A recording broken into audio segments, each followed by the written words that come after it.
peppy music, that means just one thing, and that means it is time for our Ask Coach Carol Phillips segment here on 107.7 The Pulse and WTPL-FM.com. Good afternoon once again, Coach Carol. Hey, Ken. How are you? I am doing very, very well. How could I not be? I mean, the Patriots won last night. Patriots won. You're here. We're a couple weeks out from Christmas. Now we have three lovely ladies in the studio. Yes. My goodness. You're really getting outnumbered quickly. This is my lucky day. And it's ice cream day. Maybe Ella's going to get some ice cream. What do you think? Oh, that would be nice. Yeah. Go, Ella. Yeah. Are you listening, Ella? Bring the ice cream back. Now it's your turn to wear the holiday sweater. Yeah. Last time I had the red sweater. Very chilly down here, you know. Yeah, you had that, but this doesn't glisten like yours did. Yeah, but you have the fancy pattern. Yours was sparkling. Really? It was. I had to put my sunglasses on. Yeah, that's a sweater. It's kind of hard to wear any other time of year because it's kind of screams Christmas. Yeah, it does. It does. But that's good. That's a good thing. That's a good thing. So I know you have brought these lovely ladies in today to talk about something that's very important all year round, but especially at this time of the year. Especially this time of year, yes. Two guests today. Today we're going to be discussing helping children in our community to stay happy and healthy during the holidays. So I'm excited to have Natalie Jutras and Stephanie Lee from the Manchester Boys and Girls Club, and discussing all the great things that they do and the ways the Manchester Boys and Girls Club helps our community children stay healthy and happy. So welcome, Natalie and Stephanie. Hi, thanks for having us. Yes. Can you each tell us exactly what you do at the Boys and Girls Club so we can kind of get a feel for, your role there and what's your favorite part of that role? I'm going to let Stephanie go first because she was so excited to come on the radio today. Yes. So my role is to oversee guidance and discipline of all of the kids in our program, and I also act as a family liaison. If families are in need of additional services that we can't provide, I help connect them to other community partners who can help them. Terrific. And I am Natalie. I am the director of annual giving at the club. So I I oversee our annual campaign, and I work on trying to help bring resources to the club that can help our kids. So there's a great team over there. In fact, several months ago, Diane, your executive director, was on the show, and we had a great conversation, and she went over some of the programs that are offered. But tell us a little bit about some of the challenges that the children come in with, because, obviously there's a wide range of, living conditions and family situations with the kids that you guys help. So can you give us a little bit of an overview of some of the challenges that the kids come in with? Yeah, absolutely. There's a wide range of challenges every day. We have kids who come in without proper clothing for the weather. They might need sneakers. They might need a coat, hats, mittens. They don't have those things for them at home. Some kids, we send them home on Friday, and they might not eat until Monday when they come back or they're at school. So we help send them home with food and stuff for the weekend as well. But there's a lot more that we don't even know about. Sometimes it could be family issues that we haven't found out about yet that the kids are just internalizing, and we just wait for that moment when they're willing to share with us. Mm-hmm. And it's great because they have a safe place to go. Yeah, absolutely. So typically what hours are they there after school? We have some kids who come in right at 2:30 as they get off the bus, and they're there straight through till close at 8, and then our teens are there till 10 o'clock Friday nights. Mm-hmm. It's also fair to say we do have a morning program as well, so we are open at 6:30 a.m. for elementary school, and also some pre-K kids. They can come in the morning. They have breakfast with us, and we bus them to school. And again, that's for our elementary age population. That's terrific. And you have some programs in the school, right? We do. We have programs at Highland Goffs Fall and Jewett Street School. Mm-hmm. And what do those look like? It's the same kind of makeup as what we have at the Union Street Clubhouse. So we have Boys and Girls Club staff. We have a unit director there. What's great about those programs is that our unit directors have an opportunity to really get to know our kids' teachers. So if kids are struggling in a particular subject area or needing help with extra homework, they're already in that school. So it kind of plays into that one-stop shopping for families where they drop their kids off, they pick their kids up, and they're in the neighborhood. We do close a little bit earlier at those off-site locations. Like Stephanie said, we're open till 7 or 8, depending on the age group, Monday through Thursday, and 10 on Fridays with the teens. I believe at those locations it's a 6 o'clock pickup. Mm-hmm. And I've said this before, I love all the partnering that goes on between our businesses in the community and the nonprofits and the schools, because it's such a win-win for the kids. So what are the increased needs that you see this time of year? Because I'm sure you have kids that are at the club who, are so excited about the holidays and about Santa coming, but then other kids are stressed out because they don't always get the same amount of presents or the same attention or the same family activities as some of the other kids that they're, forming friendships with. Yeah, I can actually share a story with you. We had a little girl just a week or so ago sitting on the steps, and she realized that it's Christmas time, and this is going to be her first Christmas without her father because he passed away last year. So it can be very emotional for them. Right. That's hard. So what are some of the things that happen at the club that help the kids get through these times? Well, we recently just had, this is the third year in a row that Coca-Cola, the Coca-Cola of Northern New England, I was like CCNE in my head. They sent the Coca-Cola caravan. So Santa came, all the kids had an opportunity to get a complimentary photo with Santa. Every kid was able to take a few gifts home with them. Families were welcome to join in and also have a picture so they could have a family photo with Santa. I don't know how many families took advantage of that, but so that was just kind of one kind of festive thing that we did. With you talk about community partners, Coca-Cola was instrumental in that. We also have our own holiday party for kids. So again, opportunities for kids to leave the club with gifts. Stephanie's been instrumental in trying to coordinate holiday help. I know for Thanksgiving, we were able to help over 70 families with Thanksgiving Day baskets, which is really great. And she's working with about 100 families for Christmas. Yeah, we had over 100 families ask for help this year for us from Christmas. We have some great help. Southern New Hampshire University has graciously taken on 65 of our kids for an angel tree. And then Coca-Cola has also graciously taken on another 55 of our kids for an angel tree. So everybody in need is going to get something one way or another. We're going to make it happen. It might not be as much as some of the families who are struggling more than others, but we don't want to see a kid go home without something on Christmas. That's terrific. And it's good for the listeners to know that all the different variety of offerings from the Boys and Girls Club. And talk a little bit about membership. How does membership work? And if you have children that need a place to go but they can't afford a club membership, sometimes people just assume that everybody pays the same thing and that they can't afford it. No, we definitely have a sliding scale.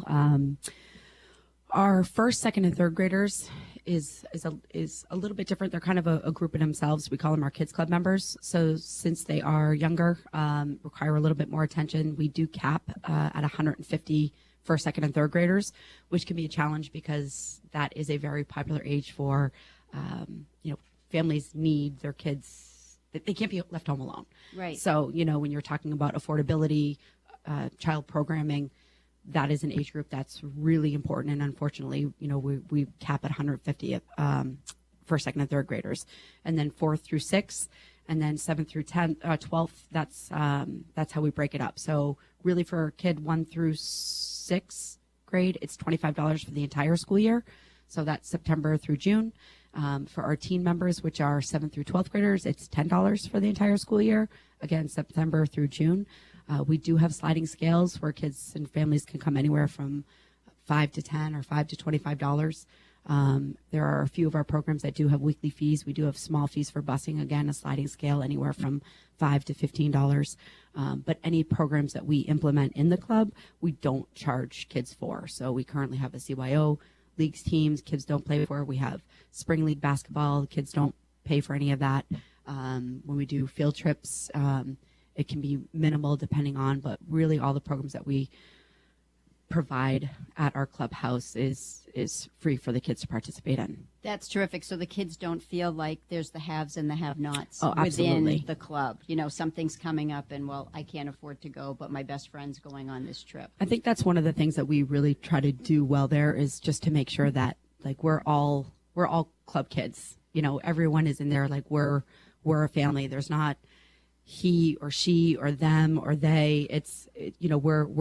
we're in that community together, and our job is to create opportunity for kids.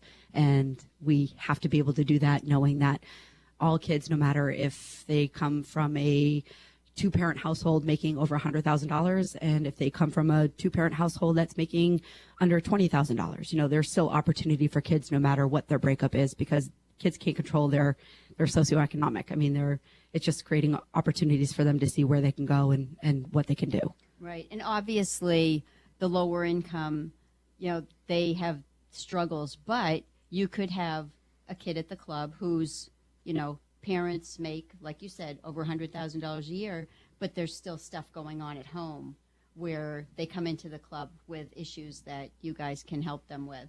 So, you know, you were talking about everybody, you know, kind of being on the same page. So what happens over the years as the kids get older at the club and, you know, they want to start giving back to the younger kids?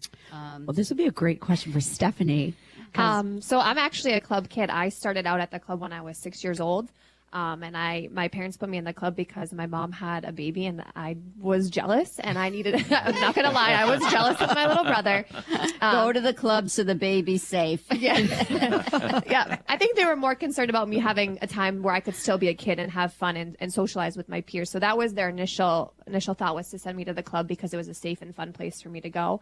I made great friends that I'm still friends with today. I've made mentors that I still work with. But as I got older, I started working out at camp. At the age of 14, you can be a CIT and learn how to be a counselor and how to work with the kids. So just to jump in, when Stephanie says camp, we do run our summer program. Yes. It's called Camp Foster. It's a wonderful location out in Bedford. All right, continue. Yeah. Sorry, I need to be more descriptive. But I started working out at camp, and it was there that I actually decided I'm going to work at the club. And there was a woman there who was in the position that I am currently in. And I used to tell her, hey, Sandy, when I'm older, I'm going to have your job. And I did. And so I actually Thanks for the warning. Right. I actually happened to run into her over the summer at a training. And I said, hey, Sandy, look, I have your job. And so, I mean, she was super proud of me and welcoming. And even though she's moved on in her career, she was still part of the club and she's still supportive of what I do. That's terrific. Yeah, I used to go to the club. I was in the Manchester Muchachos, and so I spent a lot of time on the old gym floor doing a lot of marching, and it's just a wonderful place. Wonderful place. I mean, obviously I'm biased, but I think it is.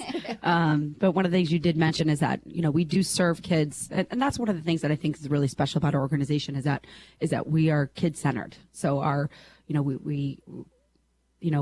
focus is grades 1st through grades 12 and trying to create opportunities for every age in between. So when you talk about kids being there, obviously the longevity that kids can grow. A perfect example of this is actually we recently hired a new STEM director. So we incorporated a new program. So, you know, bringing in technology and science as a full-time program area for our kids. And Robert came from New York. And one of the things that he really loved about the club and valued about the club was that he could work with kids from 1st grade that could potentially stay through till 12th grade. So it's not just getting kids excited about science but it's also getting to know kids and being able to mentor kids, because that's what kids need. You know, right. Kids want the attention of an adult. Kids want to feel like they're doing a good job. Kids want to be held accountable when they're not. And I feel that they really do get that with our full-time staff, our key part-time staff, and we do have high school staff as well that helps in the lower grades. Right, and the accountability piece is important because it's part of what makes them feel safe. Because, you know, you do want somebody who's in charge, who's going to protect you. And I remember hearing years and years ago that when kids are young, they need discipline because they're basically, when they're acting up, they're basically saying, where's the line? Where's the line in the sand? And if you never draw the line in the sand, they keep looking for where the line is, and they keep going further and further and further. So, you know, the discipline and the accountability, it's a healthy piece for them. Oh, absolutely. And I think they know. They do. I mean, a lot of times I can ask them, okay, so this is what you did. What needs to happen next? And a lot of times they're a lot harsher on themselves than I would be. And so, I mean, they definitely know. And so they're learning from it, but they're growing. Mm-hmm. And You can see that too if you ever have come into our club. I mean, our club is for serving anywhere from 500 to 600 kids a day. It's in really great condition. I mean, there's minimal with theft. We're minimal with vandalism. We're minimal with fights. I mean, it's kids really respect their space. It's their building. It's their community. Their names on a locker. Their first name basis with all the staff members. There's that second family, that there's that sense of belonging, which changes the way that any kid will experience a program area. Mm-hmm. Yeah, but it's done in a positive way where it's like, well, this is what's expected here, and you can take pride in being part of that. Absolutely. But, we also have fun too. I mean, there's again, it's building that relationship. It's building that trust. It's being open for those challenging conversations. And Stephanie really does a great job with making sure that she's available for kids that need to talk, and then figuring out where to go from there, and making sure that every kid feels safe and every kid feels like they have a voice and their voice matters. Mm-hmm. And, that's really important. And, you talked about fun, which is great. You have all different activities and programs. But, now that you brought that up, what do you do in those situations where all of a sudden a child's having a bad day and they need somebody to talk to? I mean, my office door is usually always open. I have this giant stuffed teddy bear in my office that, believe it or not, a lot of times the kids will say, I don't want to talk to you. I want to go talk to Mr. Cuddles, which they have named him. And they'll sit there and they'll hug him and they'll talk it out with him. They want nothing to do with me. So it's just that space to really process something. And if they need my advice or they want to talk, I mean, I'm always there to listen and help them the best I can. If I know I can't, I'll bring them to someone who can. That's terrific. I'm sorry, Carol. So I got this little note from one of our kids, and I just want to read a part of it because it kind of plays into that. Okay. I'm going to look past the part where she appreciates me buying donuts because I don't want you to think that that's a common practice.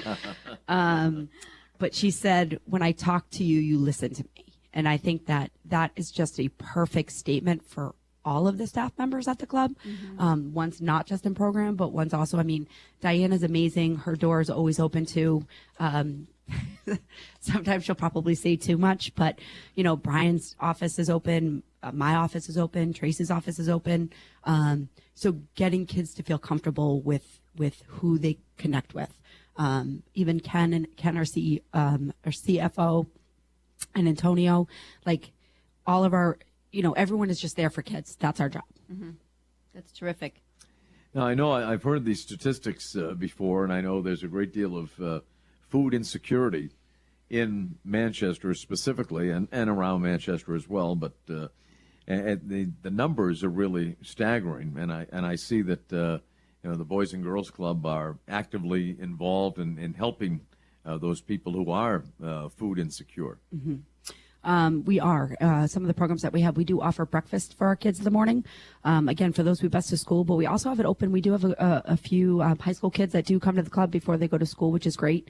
We offer dinner for all of our members at no additional charge. We also open it up to families and maybe there are little ones that aren't at the age where they can come to the club yet, but certainly is open for them to have dinner with us. And then we have a wonderful partnership with Hannaford Supermarkets, where we have a food pantry.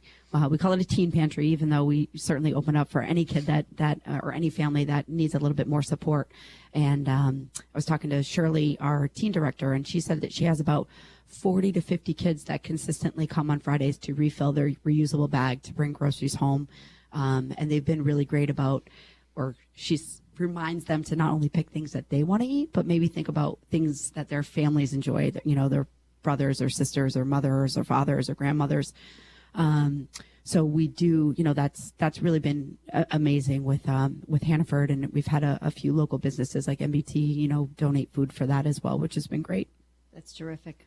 Now that is great that they have a place to go and know that it's available to them. Is that available on a year-round basis? Yep. It is. I mean, this is the first year that Hannaford's really stepped up and helped us out in such a tremendous way. But we've always had food available for families if they need it. As long as they just get in touch with us, we're happy to help them. And we did for the holidays. I know we had pre-made about 150 bags and just put up front because sometimes it's easier for people to just take one because everyone can take one. Right. It takes a little bit of the stigma out of it. Yeah. So, and we have some pre-made baskets because sometimes it's easy for families to come in when our kids aren't there. We are open during the day, not for our own individual programming because our kids are at school, but for administrative, we also have a new partnership where the Manchester School Department has been using our facility for English learning classes and GED classes. So our facility is open, and sometimes it's easier for families to come in when their kids aren't there, to get a little bit extra support. Yeah. And can people go and tour the facility if they want to stop Absolutely. by? And, the facility is gorgeous. I mean, you've put on a huge addition over the years. And we had a huge campaign about 6 or 7 years ago, and totally, if you've been to the club and it's been a decade, you have to come back. So much has changed. We have a new performing arts center. We have a new kids club. We just put in a brand new floor this year for a lot of local community supporters helped to make that happen. We have a new mini Planet Fitness, the first in the nation. We have a little mini Planet Fitness room. Tell us about that. Yeah, so super exciting. It's we have about three machines, and then we have some free weights and some dumbbells. They came in judge-free zone, starting the judge-free generation. So a phenomenal gift from Planet Fitness. They had volunteers come down and wallpaper the walls, and it's like you're in a little mini. And when I say mini, it's a room. But and that wasn't a stretch, right? To do the judgment-free zone, because no. the club's already a judgment-free zone. Yeah. So it's been really great, and so we certainly been implementing weight use and cardiovascular use, and I know we have some pockets of time where it's female only, which is really great for our tweens. Where you're talking about 6th, 7th, 8th grade girls being able to go in, and I know Stephanie just had a conversation with our teen director about that. Yeah, a lot of the middle school age girls were saying how much they love using it during girls only time because they feel like the boys aren't judging them and they can actually work out and they don't have to worry about looking pretty for them, was what they had said. So. But which is good because or girls don't have to look pretty for boys. Right, exactly. They were just happy to be able to try it themselves and to learn and not have to worry about people watching them and be like, oh, you're doing it wrong or you look silly. And I think that comes with great. That's laying the foundation where they're building their confidence. So then when they do go in and there is, co-genders, they're going to feel like I know what I'm doing and I can do this and I appreciate what you're trying to say, but I got this. And that's one of the things that I think that we try to do with all of our kids is just to build self-esteem and empowerment. And the thing that's great is once they're adults, instead of them falling in the trap of being one of these people who they keep saying, well, I really should go to the gym, but then they feel self-conscious and they don't want to walk in, the first day, people looking at them. They've already had the experience at the club. So it's not something totally new and, they'll be more likely to go and do it. Yeah, we hope so. I mean, we know how important it is to live a healthy lifestyle, opening up that window for proper exercise and doing things appropriately, making sure the form's right, that you're not over exerting yourself, that you're building up those levels. And I think that comes into our food programs too. We do have some cooking classes with our kids, getting them comfortable preparing their own meals, getting them comfortable trying new dishes. I know Stephanie was just talking about that. A group made Brussels sprouts the other day, Wow. And ate them. Ate them too, huh? Yeah, we do some bold things at the Boys and Girls Club in Manchester. Some Brussels sprouts. Wow. Well, one of the things I love about the Boys and Girls Club is that you do teach them holistic health. You teach them about the different areas and that they're important, the exercise, the diet, controlling their stress and being kind to each other. And it's not just, some people who haven't had any firsthand experience might think, well, it's just an after-school program. Kids go in there and they do their homework or they just hang out until mom and dad get out of work. Mm-hmm. But it's many, many times more than that. Yeah, I mean, I get this all the time from people my husband work with. They're always like, oh, you work at the Boys and Girls Club. You play, you color. And I'm like, oh, no. And there's just so much more to it. Yeah. Which, and that's one of the things that we want to create opportunity for kids. In order to do that, we need to offer a wide variety of programs. I mean, not every kid's a social animal. Not every kid is a gym rat, you know, so bringing in STEM was really a wonderful thing for us. I know Robert's talking about hatching trout and getting it. Yep, they're gonna, after the holidays, they're gonna be hatching 200 trout eggs, and they're gonna be releasing them into the streams of Manchester as part of a regeneration program. Wow. So not only are they learning things, but they're helping the city and the environment. So Right. Wow. I mean, that's cool. I want to do that. You know, I mean, obviously we have your basketball, we have art club, we have drama, we have a phenomenal performing arts director, Alana, who has off-Broadway experience, that went to school for performing arts in New York City. You know, she's got this mass following of young girls and young boys that want to be able to perform, but also if they don't want to be on stage in front of everybody, there's opportunities for them to write scripts. There's opportunities for them to work on set design. There's opportunities for them to work on writing songs. So, you know, really trying to find a niche for all of our kids, depending on the program area and their personalities. Right. And that's so important, is what appeals to them, where are they drawn to. And in fact, I have twin nieces who, one loves being on stage and the other one wanted to be behind the scenes in theater doing things. So, you know, that's really important, is where do they want to be? And exposing them, like letting them know there are different options. Because if you think about it, if you're watching TV or you're watching the movies, all you see are the people in front of you. You forget that there's that, you know, there are people behind the scenes to help make that happen. So again, you know, just educating our kids and letting them know about opportunities that exist that they haven't thought about yet. Mm-hmm. And if they're excited about it, great. And if they're not, well, at least they can check something off their list. Right. Exactly. It's a tremendous resource in the city of Manchester, without question. Has been for a long time, but is getting more integrated in the community all the time, I'm sure, without question. We'll talk a little bit more about the Manchester Boys and Girls Club. Oh, I just love that music. 3:37 is our time. That pumps you up, peps you up anyway. That's right. Gets you moving. Something. 3:37 is the time. Coach Cail Phillips is with us in the Ask Coach Cail segment of our broadcast day here on the Pulse, and we're talking about the Manchester Boys and Girls Club. What a great facility, a great resource here in the city of Manchester. Yeah, it's terrific, and I love all the partnering that goes on. And you guys partner with the Y, right? We did a summer Power Scholar program with the YMCA this year, which is the first, which was great. So the YMCA ran the program in our facility with a combination of their teens and our teens, focusing on middle school kids and really trying to increase math and literacy with our young people.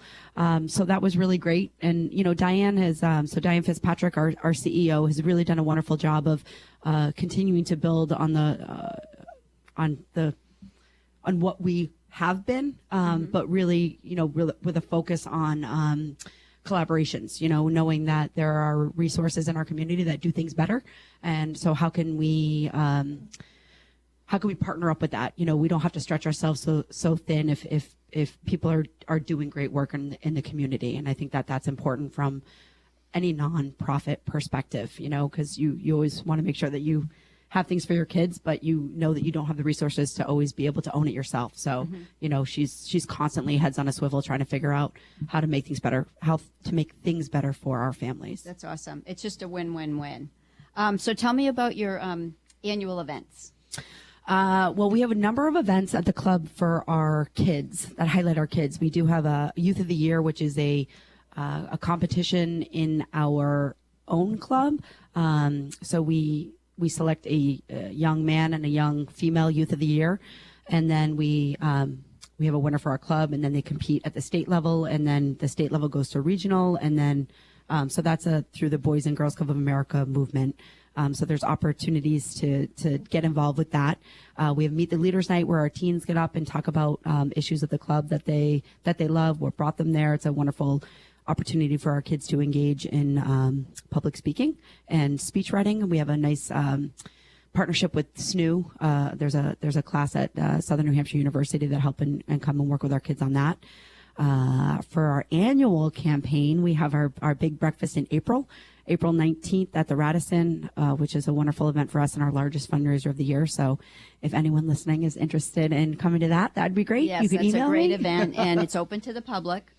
Right? Yes, we do have registrations and table captains, but certainly if you're interested and want to participate in that, please obviously feel free for the club. We also have discovery hours, which are not an ask, I promise. It's just an opportunity to see who we are and see what we do. We have ones in the morning from 7:30 to 8:30. We also have ones in the afternoon from 4:30 to 5:30.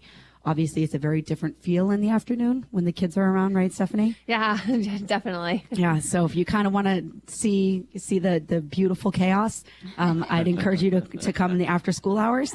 If you want to be able to hear me talk while we walk, I would encourage you to come in the mornings. But, we just want people to know who we are and what we do. And, certainly there's still a focus on things that the club has always done, but there's a lot of new things that we're doing as well. And we feel it's important for the community to know what we have to offer. Mm-hmm. Stephanie, tell me what is your favorite part of what you do at the Boys and Girls Club?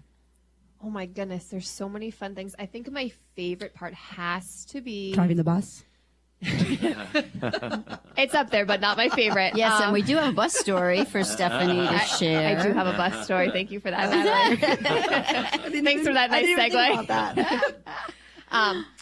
I'll get back to my bus story, but I think my favorite part of the day is how unpredictable it can be, and I don't have to worry about coming into a stagnant job. You'll never be bored. I'm never bored. Every day is beautiful and crazy, and it's trying, but it's so worth it at the end of the day.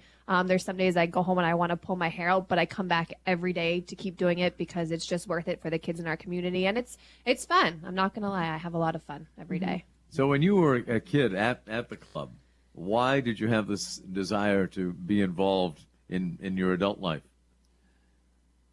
So I just I had a lot of great connections with some of the staff there, and I would watch what they did and how they would interact with people, and I saw what they had done for me, and so I wanted to be able to return that as I got older and be able to do the same for other kids. Mm-hmm. And the whole giving back. Yeah, and it really is amazing. And Stephanie, you're awesome, and I'm not trying to downplay, but we're really lucky. About half of our full-time employees are all club alums. Really? Yeah. Wow. And one of the other things that I'm proud about is that the longevity of our staff members.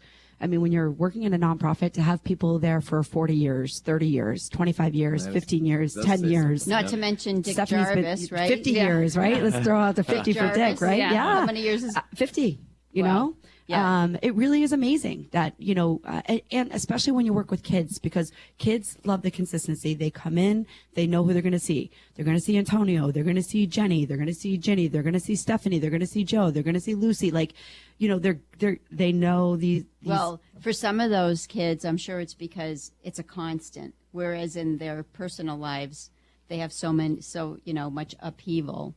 But I think that speaks volumes about the club that, half of the employees are club kids, and the longevity. That's just amazing. Absolutely. And So now we want to hear the bus story. All right. So I think you want to hear it more than anybody. So the very first day of school, so I drive the bus, and I had to go pick up at one of the elementary schools, and the teachers walk them out. So I get the kids, and we head back to the club, and we get a phone call that one of the kids missed the bus because he was first grade. He was confused. He went in the wrong spot. So I went back to get him. And when I arrived, he was in the bathroom. So I was chatting with the principal, and so we're leaving and we're driving back to the Boys and Girls Club, and he was telling me how excited he was about going, how he had gone in with his cousin to sign up, and his cousins had gone, and he knew what they had did. And then he stops and he asks me, are there bathrooms at the Boys and Girls Club? And I said, of course there are, but you just went. And his response was, but I was so excited to go, I forgot to wipe. So it just shows you that kids they're already so excited to come, and they don't even necessarily know what they're going to do. Yeah. They're just excited to be there. probably a blessing in disguise that he did miss the bus. Yeah. So you could have that intimate moment with him. Yeah, absolutely. And I'm sure he's not the only kid who forgot to wipe.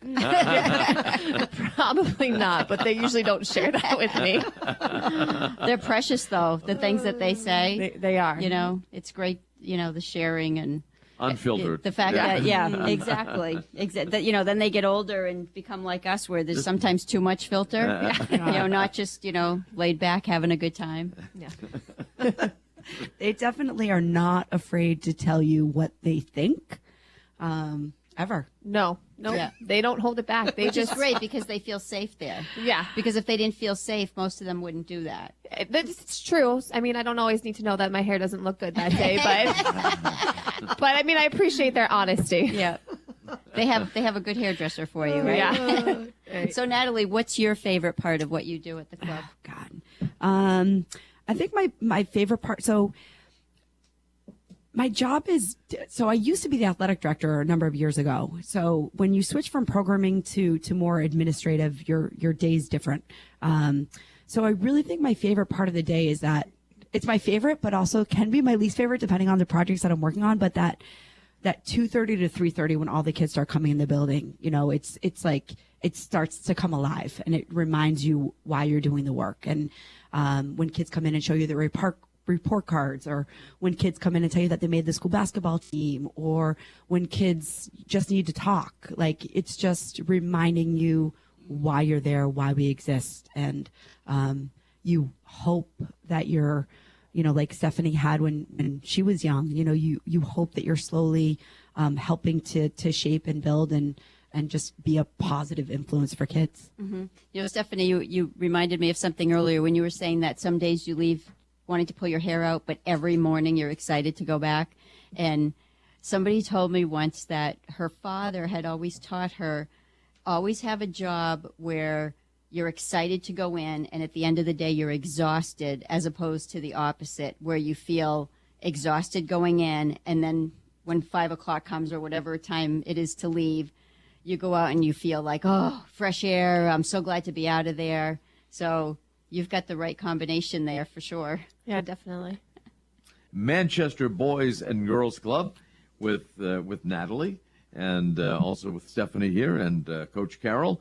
3:51 is the time. Winding down our Coach Carol segment, our Ask Coach Carol segment. I know she has a closing quote today too, but we'll get to that in just a few minutes. Boy, the time flies, doesn't it? Time flies when you're having fun. Yeah. So before we run out of time, I wanted to remind the listeners that my company, Health Design, has now partnered with the Arbors of Bedford to offer monthly CPR and first aid classes. So anybody out there who's needing to recertify or just want to come in and take a CPR or first aid class for the first time, you can go to the Eventbrite website and you can just search CPR or first aid and Bedford, New Hampshire, and you'll easily find the classes, and you can sign right up through that website. All right, terrific. So what about as far as the Boys and Girls Club? You talked about being partners with Hannaford, which is great. Any other community partners that you have, or is there anything you're looking for? I mean, how can people help if they're listening to this show today? How can they help out the Boys and Girls Club? I would say there are a number of ways that people can help out. Time, talent, resources. So it's really just, volunteers are great, but being passionate about what you're going to be doing with the kids.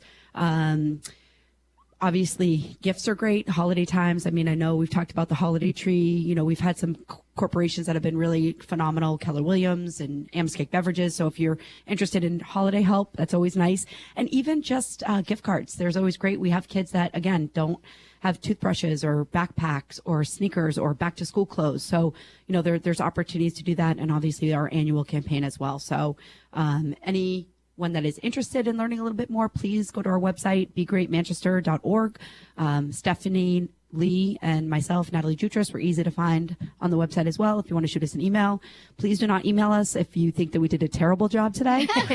But we will certainly take pats on the back. You won't get any of those emails. And what's the phone number if people just want to call and ask questions? Sure, 625-5031. Kim is our office manager. She does a phenomenal job too. So again, 625-5031 is the club. Love to show you around. If anyone's interested, please call, email, drop in. A lot to see, a lot we're proud of and excited about, and certainly looking forward to doing really great things in the future. Thank you. We really appreciate being on tonight. Thank you for visiting. Our pleasure. Great guests, great information, and it's really good for the community to know what the needs are that are right here in our backyard and how people can come together to help. I also wanted to mention that Natalie's in my Leadership Greater Manchester class this year. LGM 17. That's right. The best class yet, right? So it's a program John through... Clayton's there too, right? John Oh, Clayton. he is. Yeah. Hashtag, where's Clayton? Why, is he always late? Oh, he's always everywhere. Oh, he's everywhere. Well, he's cloned himself or something because he's just. But we also have Chief Nick Willard in our class this year, and it's great. It's through the Manchester Chamber of Commerce, and led by our fearless leader for the steering committee, Tammy Boucher. Giving a shout out to Tammy because she does a lot of work to keep us in line, which is difficult because we are a crazy class this year. That is going to be a difficult task. I don't envy Tammy at all. I really don't. I don't really either. don't. But we appreciate her. Especially with John Clayton there, really. I know where John's going to be tonight, by the way. Where is he going to be? He is going to be at the Naki Loeb School of Communications asking questions of an author I had on yesterday. Oh, nice. On this program, who wrote a book, Bill Sanderson. Wrote a book, Bulletins from Dallas, about the reporting of the JFK assassination. Oh, interesting. Anyways, well, it's time for your quote. You got to get your quote. Thank you, ladies, for being on the show. It was awesome. So here's my closing quote for Christmas. The only time of year you can sit in front of a dead tree and eat candy out of socks. See you guys next time. I do My that next all the show time. is December 29th at 3 o'clock. Join us. Thank you, Coach Carol. Thank you, Ken. Thank you, Natalie. Thank you, Stephanie.